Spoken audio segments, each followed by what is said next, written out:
Hello everyone! This week at Those Pesky Dames we're talking about emotions, so I thought I'd follow on from a point Becca made in her video about how emotions and people's emotional responses are often used to derail discussions. Okay, so an example of derailing. Let's say that I'm involved in a discussion about slut shaming and person B comes out with something like, I think sluts deserve to get AIDS and die. I think that this is an upsetting statement to make, and I'm upset by it. So I express my sadness, anger, or frustration. At this point, person B uses my emotion and my emotional response to take the discussion completely off track, says that my emotions invalidate my opinions, argument, and points, and refuses to talk anymore about the really horrible and offensive thing that they said. This person has just derailed the conversation. Derailing often occurs when a person who faces criticism over their actions or their statements needs a quick way out of the discussion before they're forced to examine their own mistakes and behaviour. And it turns out that the easiest way for them to derail is to blame you for having an emotional response to the offensive thing they said, thus shifting the blame away from them for being an oppressive wanker and over to you for being cross that they're an oppressive wanker. It's not the most logical thing to do when you think about it, but hey, it's an effective way of silencing you and ending the conversation. This kind of emotional derailing comes in several different forms, and they, along with a lot of other types of derailing, are listed on the website derailingfordummies.com, which is an excellent and hilarious site and something that I recommend you all take a look at. So I'm going to talk about a few of the different kinds of emotional derails. Firstly, the "you're too angry" derail.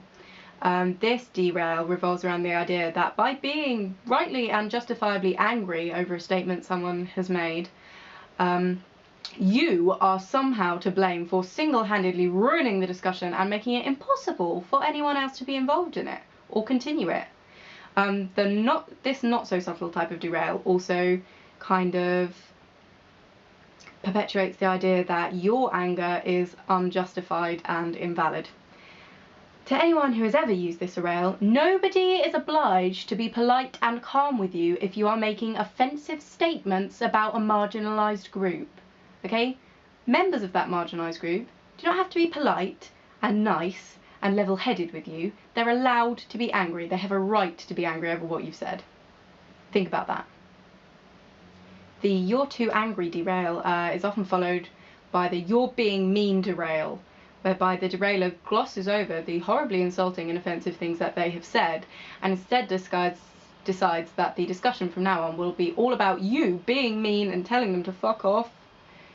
To anyone who's ever used this derail, people are allowed to tell you to fuck off if you're being offensive about a marginalised group. They can do that. They are within their rights to do that. A derail which is often pulled out against specifically women is the "you're being oversensitive, over-emotional, or hysterical" derail. These are really loaded words, especially over-emotional and hysterical, which have a long sexist history of being used to silence women and invalidate their experiences and opinions. This derail, unfortunately, often takes the quite common form of the "are you on your period" derail. To anyone who's ever used this kind of derailing, or in an argument or heated emotional discussion has ever asked a woman, "are you on your period?" fuck off.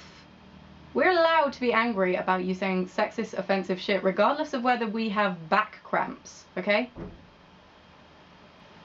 Lastly, there is in some ways the ultimate and often the final emotional derail, which is "you've lost your temper, so I don't have to listen to you anymore." This sort of is based around the idea that because you have not so iron-fisted control over your emotions clearly means you are wrong about your own experiences and ideas, and that nobody has to listen to anybody who is less than ice cool. To anyone who has ever used this derail, if someone has lost their temper and is angry or upset over what you've said, maybe you should look at what you said that made them angry and upset, instead of assuming that the blame lies with them. Okay, backtrack, look at your own mistakes.